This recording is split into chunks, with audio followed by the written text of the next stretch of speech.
Selamat siang Bu Fitna. Siang Bu Ervina. Apa kabar? Baik.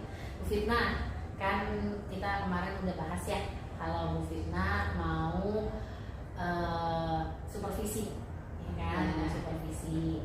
Tapi supervisi kali ini berbeda dari supervisi yang mungkin biasanya kita jalani di sekolah ya. Jadi nanti ada 3 tahap. Tahap yang pertama pra supervisi. Kemudian tahap yang kedua supervisinya, yang ketiga pasca supervisi. Nah, mungkin kalau yang sehari-hari atau yang pernah kita alami adalah supervisi, kita masuk ke kelas ngajar, terus nanti ada supervisor yang ditunjuk atau mungkin kepala sekolah sendiri selaku supervisor, terus nanti mereka akan menilai kita, ya kan? Ya. Nah, jadi kita sudah terima hasilnya, ini nilainya gitu kan ya. Nah, kalau ini berbeda nih, Bu. Jadi pra supervisi adalah yang mau kita lakukan saat ini, di mana sebelum saya mengobservasi Bu Fitna di kelas, kita obrolin dulu nih, nanti Bu Fitna di kelas mau ngapain, gitu. Nanti kalau sudah clear di pra observasi atau pra supervisi, itu nanti baru masuk ke kelas sesuai dengan perencanaan yang sudah dibuat, disempurnakan dengan hasil diskusi kita hari ini. Nah, setelah itu endingnya adalah pasca supervisi. Jadi bukan saya menilai terus kemudian Bu Fitna dapat nilainya, tidak, tapi lebih kepada diskusi kembali kesesuaian antara pra observasi dengan supervisinya. Jadi nanti sesuaikan nih antara rencana kita dengan kegiatan belajar mengajar di kelas. Kalau ada yang tidak sesuai di bagian mana, terus kenapa bisa tidak sesuai, kendalanya di mana, nanti dibahas pada saat pasca supervisi. Ideal banget kan? Ya. Iya. Jadi pertama nih, nanti kan mau di kelas berapa nih? Rencananya sih di sekelas 10. Kelas 10 ya. Kemudian materinya adalah grafik fungsi kuadrat. Nah, tujuan pembelajaran dari grafik fungsi kuadrat itu sendiri apa aja, Bu? Memahami konsep fungsi kuadrat dengan baik. Ya. Menyajikan fungsi kuadrat dengan menggunakan persamaan yang baik. Kemudian menyajikan fungsi kuadrat dengan menggunakan grafik fungsi kuadrat dengan baik. Oke, ada 3. Nah, berikutnya itu menyangkut dengan menunjukkan sikap religius, jujur, disiplin, tanggung jawab, kerjasama, toleransi, santun, dan berdiri. Jadi yang poin 1, 2, 3 aspeknya di kognitif. Ya. Yang di poin 4 afektif ya, lebih ke sikap ya, perilaku siswa. Ya. Oke. Kemudian nih, kan kita kan berharapnya dari pra observasi ini, diskusi kita, nanti pada saat supervisi Ibu mengajarnya beda dari hari-hari sebelumnya. Ya. Jadi yang terbaik yang Ibu bisa, gitu kan ya. Nah, yang ingin saya tanyakan adalah area pengembangan dari yang sebelumnya mungkin belum ada atau sudah ada tapi mau dikembangkan lagi, itu area bagian mana? Nah, mungkin di sini untuk sementara ya mungkin area pengembangan yang akan saya kembangkan kepada siswa yaitu untuk yang pertama kesadaran diri. Nah, kenapa? Karena di sini mungkin masih ada bagi siswa kita yang belum mempunyai kesadaran diri. Nah, ini perlu dikembangkan. Kemudian yang kedua, masalah pengelolaan diri. Mungkin juga di kelas yang saya ajar masih ada siswa yang masih perlu kita berikan sebelum pelajaran sebelumnya pembelajaran mungkin perlu relaksasi dulu. Nah, mungkin karena mereka habis jenuh dengan pelajaran yang sebelumnya, jadi perlu diberikan di sana yaitu pengelolaan diri melalui relaksasi. Kemudian mengenai keterampilan berrelasi. Nah, di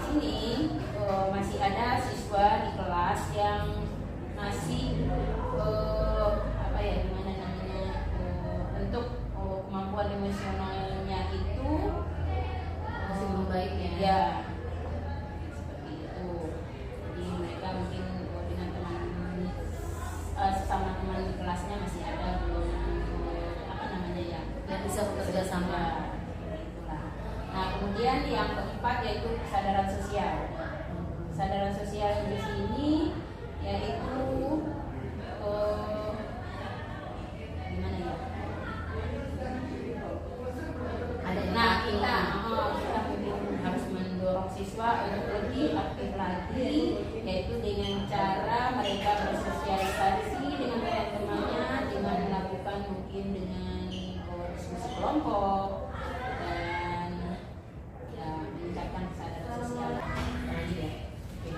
Jadi area pengembangan di sini lebih kepada aspek kompetensi sosial emosional ya, yang ibu sudah mungkin dapat dari saya sebelumnya ya pembahasan bahwa kita nih di kurikulum Merdeka ada istilah karakter profil pelajar Pancasila. Nah, karakter profil Pancasila itu kan istilah kata hasil akhirnya anak beriman bertakwa, mandiri, bergotong royong. Tapi dalam prosesnya kita perlu membangun fondasi. Fondasinya itu kan KSE tadi ya yang disebutin. Nah, KSE-nya ada kesadaran diri, pengelolaan diri, keterampilan berelasi, sama kesadaran sosial. Itu nanti yang ibu mau kembangkan pada kelas ibu, ya kan? Melalui kegiatan pembelajaran yang sudah terangkum di RPP, gitu kan ya. Nah, kemudian terkait dengan ini kan kelas 10, implementasinya sudah kurikulum Merdeka.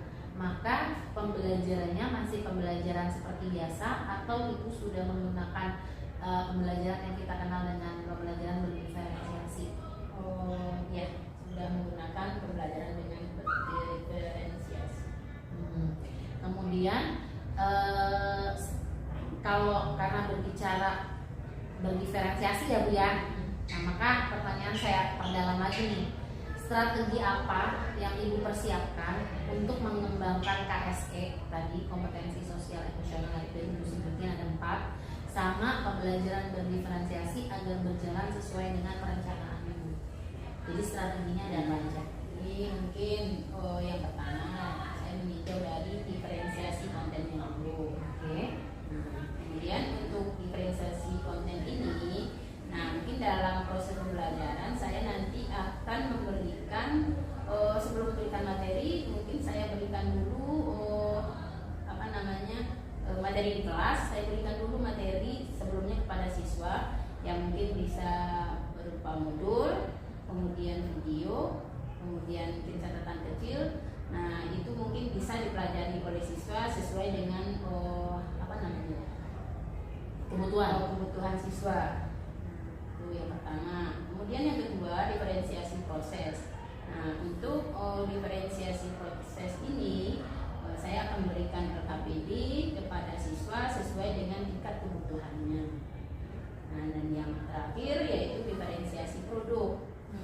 Untuk diferensiasi produk ini, nah saya akan memberikan beberapa alternatif ke siswa supaya mereka bisa menghasilkan produk. Nah menurut keinginan mereka sendiri, tetapi saya berikan batasan bisa dengan membuat grafik fungsi kuadrat dengan Word, bisa dengan GeoGebra, bisa dengan Canva, ataupun dengan tulis tangan tapi pada kertas mini. Oke, luar biasa ya Bu. Kalau menurut saya sih diferensiasi kontennya nanti ibu akan menyesuaikan, maksudnya anak akan memilih sendiri ya. Jadi kalau yang gaya belajarnya lebih ke audio visual bisa lihat video ya. Yang kinestetik kan biasanya nggak suka baca ya, nggak terlalu suka baca, apalagi yang teksnya panjang. Jadi ibu akan buatkan catatan kecil. Terus bagi yang memang lebih dominan visual, ibu akan memberikan mungkin semacam modul atau mungkin buku teks elektronik ya, buku sekolah elektronik gitu ya. Oke. Terus untuk strateginya yang kedua adalah diferensiasi proses. Ibu mengandalkan LKPD yang dirancang sedemikian rupa sesuai dengan tingkat kebutuhannya. Ya. Berarti maksudnya kebutuhan di sini gimana? Ya, untuk siswa saya bagi tingkat yang pemahamannya lebih tinggi atau mungkin tingkat tinggi. Kemudian untuk yang sedang sama yang rendah. Oh, oke. Terus perbedaannya ada di mana? Apakah yang tinggi soal yang masalah yang disajikan di LKPD lebih sulit, sedang agak lebih mudah, terus rendah yang paling mudah, atau bobotnya sama atau bagaimana? Oh, sebenarnya bobotnya sama, cuman nanti mungkin masalah untuk penyelesaiannya aja mungkin. Kalau untuk yang tinggi saya berikan soal biar mereka berkreasi menurut yang sudah mereka dapatkan dari pengarahan sebelumnya. Nah, yang sedang pun mungkin hampir sama seperti itu. Dan untuk yang tingkat rendah itu mungkin saya berikan LKPD yang lebih terinci. Jadi lebih ke fasilitas ya. Ya, Jadi soalnya mungkin bisa sama, tingkat kesulitannya bisa sama, tapi ada fasilitas-fasilitas yang diberikan. ya. Ibu mungkin bisa mencontohkan ke saya realnya.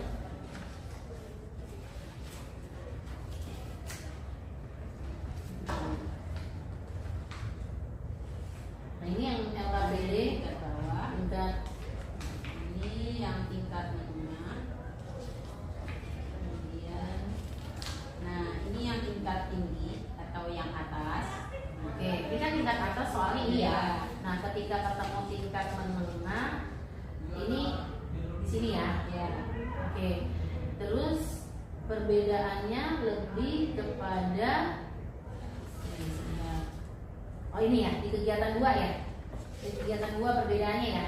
Kalau Ya. di kegiatan pertama kan hampir sama semua ya. Ya. Oke, karena ini konsep dasar ya. Ya. Konsep dasar ketika yang masuk ke intinya, materi inti itu menggambarkan. Ya. Di sini kegiatan 2-nya mentah ya. Ya. Dalam arti tidak ada bala bantuan apapun. Betul. Perbedaannya di yang menengah. Nah, di yang menengah Apaan? di sini ya bentuk soalnya sama, cuman bedanya untuk yang tingkat menengah ini ada sedikit bantuan ya. Nah, karena di sini masalah membuat grafik, nah di sini saya Oh dikasih ada langkah pertama ya. Ya. Oke. Jadi anak sudah diinstruksikan tabel Ya, dan diberi batasan. Terus langkah 2-nya juga ada. Ya. Kalau tadi langkah tidak ada langkah yang disebutkan. Nah, terus kalau yang bawah, tingkat bawah, oh, lebih terfasilitasi lagi ya. betul. Ada tabelnya. Kalau yang tadi kan bikin tabel sendiri, bikin grafik sendiri, tapi menentukan titiknya sendiri. Iya. Kalau ini tabelnya nggak usah bikin, grafiknya nggak usah bikin, tapi tetap menentukan titiknya sendiri. Iya. Gitu ya. Tapi yang jelas Wah keren Bu, bener. Berarti yang dimaksud diferensiasi proses, Ibu menurut saya sudah ideal sekali. Kenapa? Karena sudah sesuai tingkat kebutuhan murid berdasarkan kesiapan belajar, ya kan? Berdasarkan kesiapan belajar yang menurut Ibu pastinya tingkat kognitif tinggi, kesiapan belajarnya tidak seberat yang kelompok bawah, gitu ya. Oke, baik. Catatan aja nih Bu dari saya untuk besok pada saat Ibu mempraktekkan ini ya, rencana pembelajaran. Ibu perlu hati-hati agar pembelajaran berdiferensiasi Ibu ini sempurna. Artinya kadang kita suka terbawa antara pembelajaran berdiferensiasi sama pembelajaran kita dengan kurikulum yang lama, gitu kan ya. Ya. Jadi anak-anak itu tetap jadi center. Jadi jangan kita yang memberikan materi full dari awal sampai akhir, gitu ya. Jadi catatan saya itu aja. Sisanya sih saya melihatnya udah oke, tinggal gimana nanti eksekusinya, gitu ya. Bu Fitna, saya terima kasih banyak atas waktunya. Nanti jikalau ada hal-hal yang ingin disampaikan kembali, monggo. Tapi kalau memang tidak ada, kita ketemu lagi pada saat supervisi. Oke, ya. Terima kasih Bu Fitna. Assalamualaikum.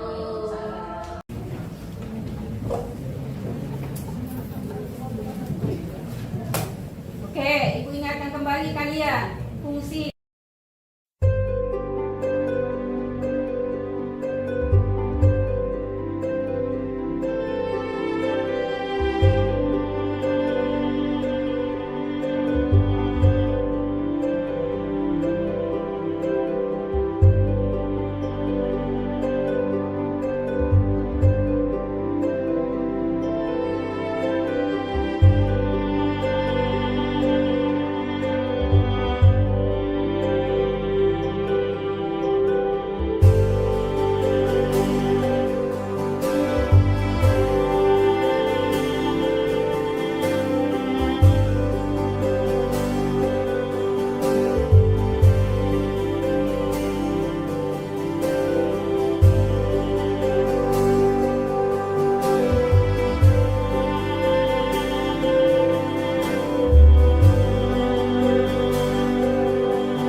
diskusikan ya. Oke. Sekarang kalian stop dulu.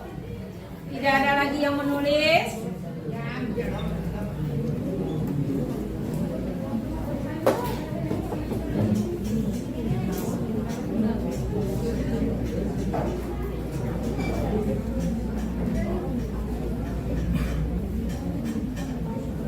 Oke ya.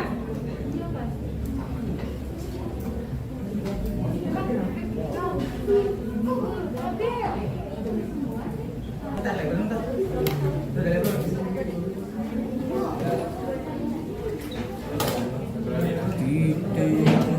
Label dong, label.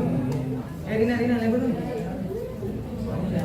Karena kamu gitu ya makanya modal. Ayo 2 menit lagi. 2 menit lagi. Bang. Bang.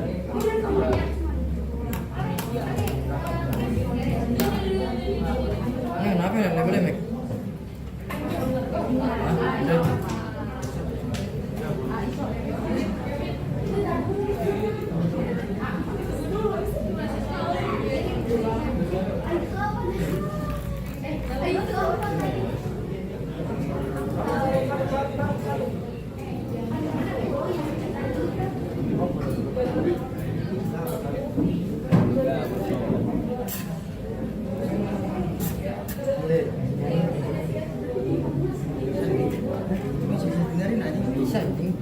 Bisa diklaim nanti, Bi. Putus ini gimana ini? Jadi putus. Ya entar lah. Udah gue dari kemarin sih.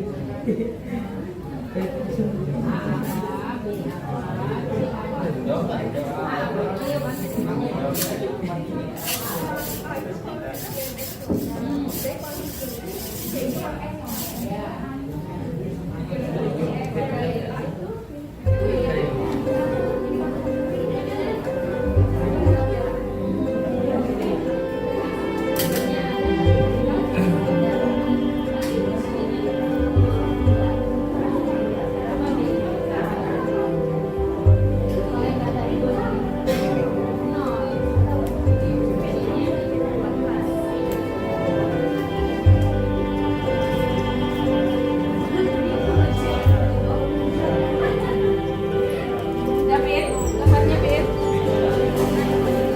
Laki. Jawir. Ini Nggak mau dikirimin. perfect. Buat saya kok nggak mau. Bukan mama yang ngirim. Nggak mau sih buat gue.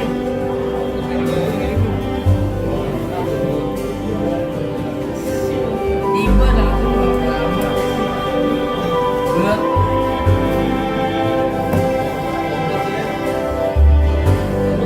Kemana-mana dong.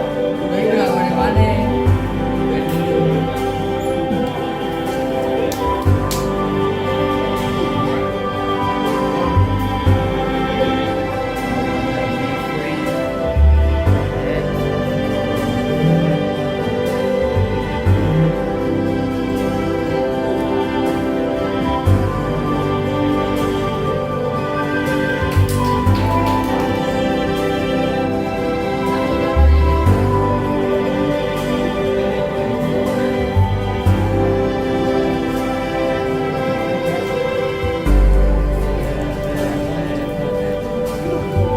Besok mulai sih, wes. Terus semuanya pada ke depan. Kita akan presentasikan dulu apa yang sudah kalian diskusikan dengan teman satu kelompoknya. Kita mulai untuk perwakilan dari kelompok 1. Silakan, siapa yang maju ke depan? Ayo silakan. Gak ada, berarti ibu tunjuk. Silakan. Ayo ke depan. Nggak boleh, Cok. Kan ada yang nanggapin ntar. Yuk, cepetan. Mana Lego semua? Oke, yang lain tolong dengerin rekan dan tolong perhatikan dari kelompok 1 akan menjelaskan hasil videonya untuk soal yang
selesai dengan materi dengan fungsi kuadrat. Nah, sekarang apa yang kalian rasakan setelah kita mempelajari fungsi kuadrat dengan dari awal sampai dengan akhir? Apa yang kalian rasakan? Ayo, apa yang dirasakan? Apa?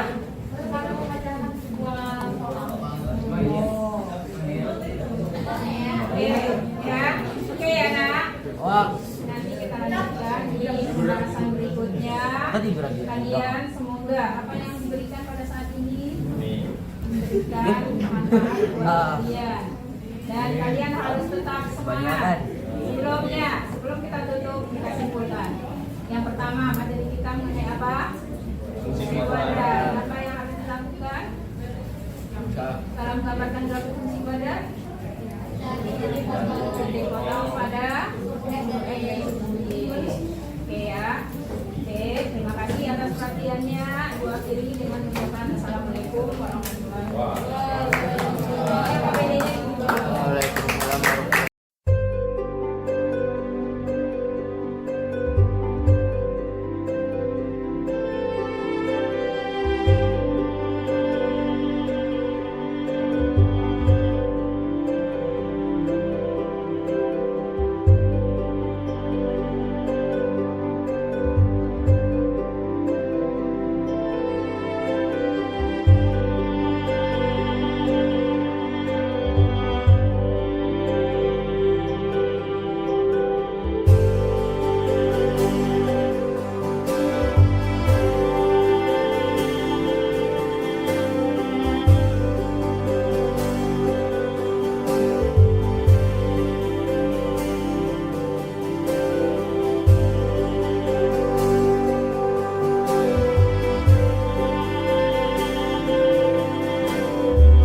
depan. Yang mana yang suku X? Maju. Sopan, maju. Bukit ke depan. Mana yang suku X?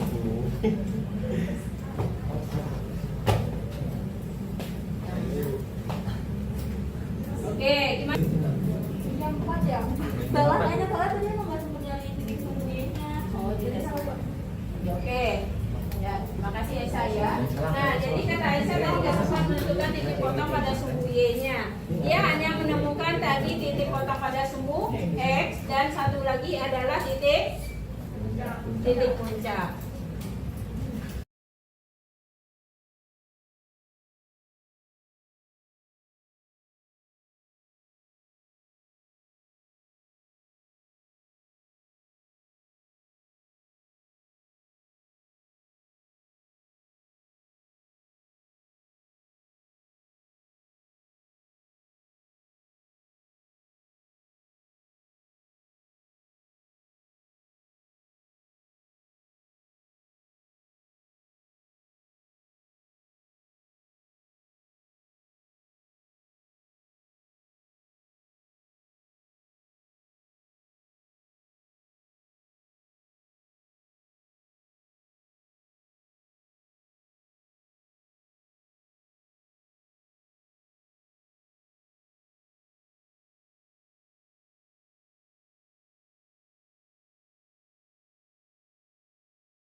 Ini apa?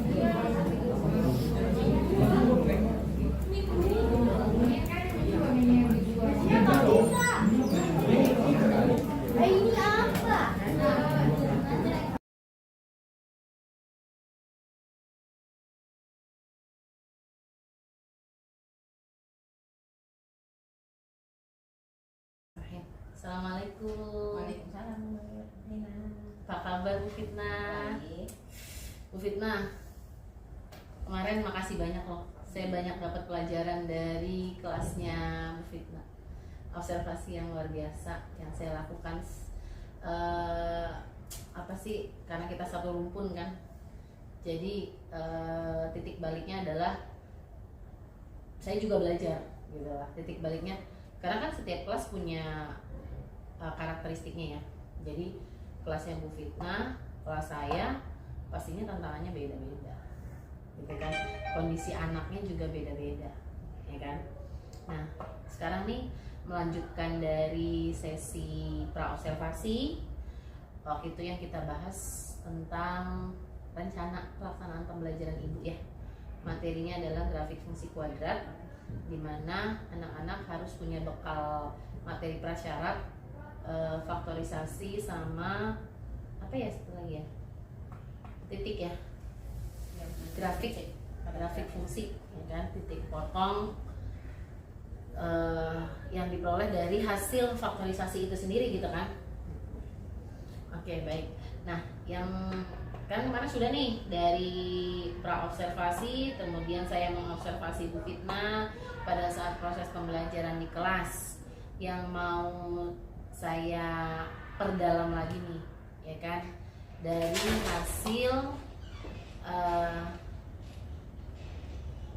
hasil refleksi ibu, ya kan. Kita kan bercermin ya, setelah melaksanakan kegiatan A, kita bercermin apa yang menjadi kekurangan, apa yang menjadi kelebihan, apa yang belum sesuai dengan RPP kita, apa yang sudah sesuai, dan apa yang mungkin bisa ditambahkan untuk RPP yang sama tapi di kelas yang berbeda misalnya, gitu kan. Nah, refleksi ibu tuh gimana? Nah, begini ya Bu Ervina. Mungkin ya selama ini yang saya rasakan, saya yang mengajar yang mungkin masih dalam bentuk pemberian terhadap anak-anak secara masih klasikal lah gitu ya. Jadi saya belum begitu memperhatikan mana anak-anak yang benar-benar ini anak-anak yang bawah yang benar-benar harus dibedakan dengan anak yang sedang ataupun anak yang kelas tinggi gitulah ya. Nah, setelah saya perhatikan ternyata dengan yang setelah Bu Ervina berikan pengarahan juga bagaimana kita menangani anak di kelas. Nah, untuk anak yang rendah, sedang, dan yang tinggi, ternyata saya rasakan itu juga ada hasilnya, gitu kan ya. Dan juga tidak membuat kita jadi capek gitu. Seperti itu. Berarti hasil refleksi ibu karena memang benar-benar baru ya, benar-benar baru mengimplementasikan pembelajaran berdiferensiasi. Yang ibu rasakan setidaknya anak semua bergerak Ya. dari semua level. Dan kadang gini ya, kita sama-sama baru ya, baru istilahnya gini, baru melihat kondisi yang seperti kemarin. Mungkin anak-anak kelas yang level kemampuannya di bawah gitu kan ya, terkesan pasif gitu kan ya. Tapi yang ibu temui kemarin seperti apa? Mereka setelah kalau saya perhatikan mereka ya minimal mereka itu sama dengan teman-temannya udah mulai berdiskusi. Kalau biasanya kan mereka diam aja kan, nggak ada yang diandalkan kemarin ya, tahu apa yang harus mereka lakukan. Nah, setelah dibikin kelompok akhirnya mereka ya paling enggak mereka ya saling bekerja lah gitu. Biasanya kan pembentukan kelompok itu random, heterogen. Ada atas, tengah, bawah. Ya. Ini justru kemarin RPP-nya Bu Fitna menantang sekali. Atas berkumpul dengan atas, tengah berkumpul dengan tengah, bawah berkumpul dengan bawah. Alhasil bawah pun punya tanggung jawab luar biasa ya. Cuman ibu sudah memfasilitasi ya kemarin ya. Jadi ada perbedaan proses. Ya, betul. Ada perbedaan proses. Jadi kemarin diferensiasi proses ya, diferensiasi proses itu ibu taruh di LKPD, ya kan? Itu tadi yang saya bilang menarik ya, menarik selama ini mungkin jangan dong gitu kan, jangan dong dipisahin biar heterogen aja, nanti kasihan yang rendah gitu kan ya. Tapi justru malah kalau kita seperti itu, kita seperti kayak memasang bom waktu ya, memasang bom waktu artinya yang rendah ya begitu-gitu aja terus ya. Tapi kemarin yang ibu rasakan, nah mereka ya itu bekerja akhirnya karena melihat itu di sana mereka pada bekerja ya gitu kan, masa kita diam aja kan. Nah, jadi mereka itu akhirnya terpancing juga untuk mengerjakan apa yang kita berikan. Oke, berarti refleksinya ibu mendapatkan hal positif ya. Nah, apakah ada dari hasil refleksi ibu nih setelah ibu ngajar kelas 10-2, ada hal yang ibu rasa masih bisa dimaksimalkan lagi misalnya? Ya sebenarnya ya masih perlu saya maksimalkan ya ini Bu Ervina ya, terutama kan ya mungkin selama ini juga kan saya di awal pelajaran udah masuk aja karena saya kan pinginnya materi terselesaikan begitu ya Bu Ervina ya. Nah tapi setelah saya pikir ternyata anak-anak ini perlu juga ya kita beri refreshing dulu di awal gitu kan ya. Itu mereka udah fokus, mereka udah fresh kembali. Nah, baru deh saya memulai pelajaran gitu. Itu mungkin yang perlu saya tingkatkan. Nah, selama ini kan saya masuk kelas langsung materi udah gitu. Berarti kesiapan belajar, ya kan? Apalagi mereka kalau misalnya sebelum Bu Fitna masuk ada pelajaran fisika misalnya, dan habis ujian misalnya, itu kan gimana ya rasanya ya. Tapi dengan adanya kemarin Bu Fitna kalau nggak salah ada ice breaking, terus ada teknik stop untuk relaksasi, ya kan? Ya setidaknya kita memanusiakan manusia gitu kan. Betul. Bahwa manusia itu nggak bisa dipaksa gitu, harus dikondisikan dulu. Habis dikondisikan, tujuan kita mengkondisikan adalah setelah itu dia mau ngikutin desain pembelajaran kita kan gitu ya. Benar, luar biasa. Jadi menurut ibu hal itu mungkin masih bisa dikembangkan lagi dan menjadi fokus dalam desain pembelajaran ibu, karena mungkin tadi yang ibu bilang di awal ya, yang jadi fokus pembelajaran selama ini masih kepada materi harus selesai, tapi ternyata ada kebutuhan murid yang lain yang harus kita perhatikan juga. Nah ibu, menurut ibu kira-kira cara mengembangkan itu gimana cara mengembangkan fokus. Jadi ibu bisa mengembangkan minat anak melalui kegiatan tadi di awal pembelajaran dengan ice breaking atau teknik yang lain. Nah, ibu untuk mengembangkan skill ibu membangun mengkondisikan siswa untuk siap belajar, langkah yang akan ibu lakukan apa? Ya mungkin tadi dari ya Bu Vina ya. Kalau mungkin tadi saya kan melakukan teknik stop ya. Nah mungkin dari mereka udah mendengarkan apa yang saya berikan. Nah saya pancing anak-anak itu supaya kalian apa yang kalian dengar, sehingga mereka itu kan akan bersuara gitu kan. Nah bagi mereka yang udah memberikan jawaban, akan saya berikan nanti poin nilai buat mereka, supaya mereka itu berlomba-lomba untuk memberikan jawaban. Nah, berakhir nantinya di pelajaran juga seperti itu. Jadi ternyata dari kegiatan pendahuluan pun kita bisa memberikan penilaian ya Bu. Betul. Jadi artinya tidak hanya di atas kertas gitu ya. Ya, tidak hanya dengan materi kita aja. Mereka udah bisa berpendapat aja, kita udah bisa memberikan mereka sebuah poin atau nilai. Iya, setuju saya. Lalu dari rencana pelaksanaan pembelajaran yang kemarin kita bahas di pra observasi, ada tidak yang menurut ibu belum terlaksana? Begini ya Bu Ervina ya, mungkin karena keterbatasan waktu juga kali ya. Jadi ada beberapa hal mungkin yang belum terlaksana. Yang pertama mungkin seharusnya setelah mereka melakukan diskusi, nah harusnya kan itu ada, mereka itu mempresentasikan hasil diskusi mereka. Cuman karena kemarin itu keterbatasan waktu, akhirnya kan belum dapat disampaikanlah oleh mereka.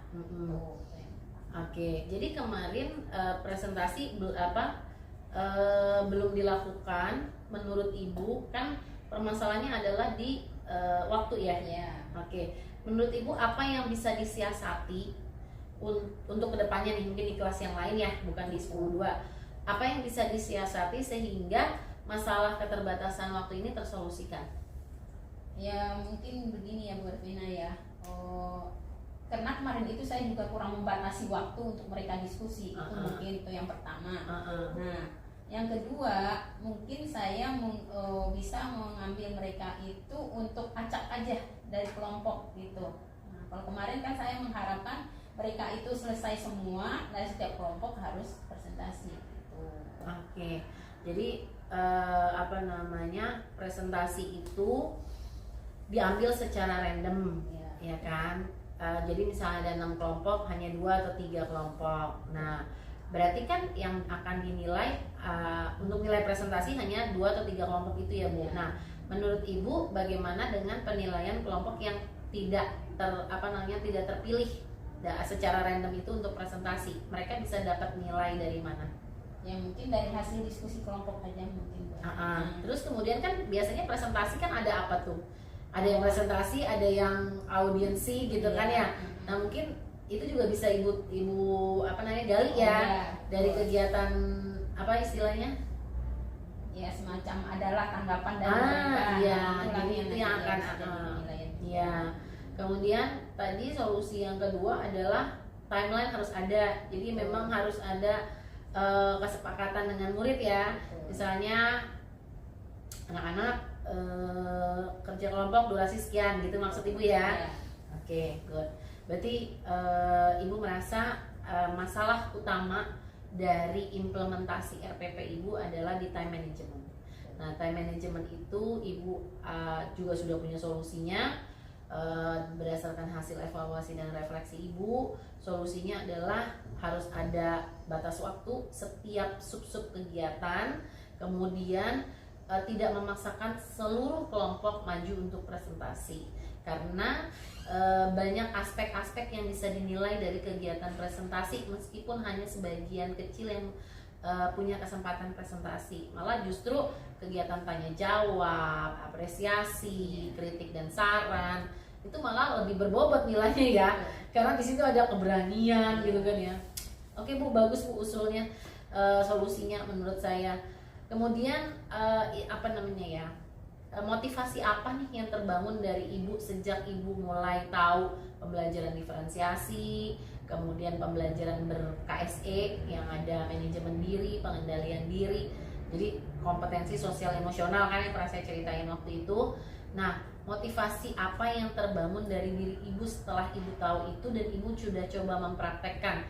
Apa mungkin malah sebaliknya setelah ini ibu ngerasa kayaknya lebih enak metode saya yang kemarin deh gitu loh, atau justru umpan balik positif yang ibu rasakan seperti apa? Oh, yang pertama ya begini ya Bu Ervina ya, mungkin ya karena selama ini saya kan kalau mengajar seperti tadi saya awal bilang, saya itu untuk programnya yang penting materi tersampaikan dulu, itu yang pertama kan ya. Nah kemudian saya merasa oh ya ternyata anak-anak itu bukan butuh materinya gitu kan ya. Nah pasti mereka itu butuh apa namanya ya, gimana dia itu bisa menerima pelajaran itu dengan baik, dengan waktu yang tidak begitu terpaksa, maksudnya apa ya, dalam waktu cepat gitu kan ya. Justru malah mereka maunya ibu gini, saya paham, justru malah mereka tidak terasa oh ternyata udah habis ya gitu loh. Jadi mereka nggak merasa lama banget ya pelajaran matematika gitu kan ya. Jadi dia merasa happy gitu ya Bu ya. Nah, jadi saya merasa oh ya berarti saya harus melaksanakan ya seperti yang sudah Bu Ervina kasih tahu, gimana supaya anak-anak itu merasa happy, senang belajar. Itu yang pertama yang ingin saya bangun dulu. Berarti motivasi ibu ada ya setelah ibu tahu ternyata apa namanya, percuma kita kejar materi tapi ternyata anak setiap mau pelajaran matematika tuh stres gitu kan ya. Tapi kayaknya kemarin diuji cobakan justru malah sampai anak-anak tuh nggak ngeh kalau waktunya tuh sudah habis gitu kan, setaunya sudah bel gitu kan, walaupun misalnya belum selesai tapi mereka enjoy gitu kan dalam prosesnya. Nah mungkin nanti kedepannya itu kan masalah skill ya Bu, dan menurut saya untuk di fase baru awal banget pengimbasan yang cukup singkat ya kan, menurut saya masalah ibu tidak terlalu krusial. Kenapa? Masalah time management itu sebenarnya masalah waktu juga. Artinya skill ibu akan terasa ketika Bu Fitna ini sering mempraktekkan itu di kelasnya.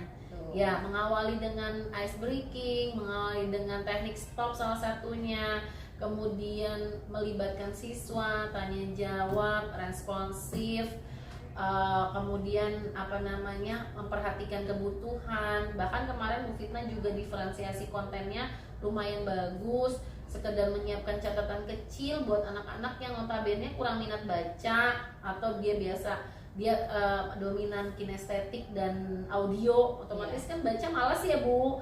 Nah ibu berpikir kemarin salah satu sumber belajar adalah catatan yang ibu tulis aja sendiri sedikit, tapi konsep gitu ya, konsep matematikanya dapat. Itu sebagai salah satu sumber belajar untuk anak-anak audio dan kinestetik. Bagi yang visual, ibu bisa sajikan dalam bentuk video YouTube yang bisa ibu ambil dari banyak sumber sesuai dengan materi gitu kan ya kemarin kalau nggak salah. Nah jadi itu sebenarnya memudahkan kita ya Bir. Ya. Jadi kita nggak terlalu capek ya. Ya menurut saya sih udah keren banget Bu. Saya terima kasih banyak karena ibu sudah mau nih berpartner dengan saya dari mulai pengimbasan, kegiatan praobservasi, observasi dan sampai hari ini pasca observasi. Mudah-mudahan hasil refleksi ibu ini bisa menjadi pengembangan diri ibu untuk lebih maksimal lagi. Kalau saya sih bilangnya bukan lebih baik ya, karena di atas langit masih ada langit lagi. Yang salah adalah ketika kita udah diem aja di langit yang itu, ya. Jadi mau kehujanan kayak kepanasan ya udah nggak ngapa-ngapain di situ aja. Jadi kalau menurut saya antusiasme ibu ya kalau masih banyak kekurangan itu wajar. Atau juga pendidikan itu bukan hasil yang diharapkan tapi proses. Nah kalau proses itu ikutin perkembangan zaman. Jadi artinya anak sekarang dengan anak tempo dulu dan mungkin juga nanti yang akan datang akan beda karakteristiknya. Maka guru itu nggak boleh berhenti belajar kan gitu ya. Terima kasih Bu, kurang lebihnya saya minta maaf. Kita sama-sama bisa melanjutkan diskusi kita sesuai obrolan kita waktu di pengimbasan. Kita mulai menggerakkan MGMP lagi, jangan lupa. Mulai dari diri kita berdua dulu. Tapi kalau saya lupa tolong diingatkan ya. Tapi saya harus tetap belajar dengan Bu. Sama-sama Bu, saya juga belajar. Oke, baik, terima kasih Bu Fitnah. Sehat selalu. Saya akhiri. Wassalamualaikum warahmatullahi wabarakatuh. Waalaikumsalam warahmatullahi wabarakatuh. Terima kasih.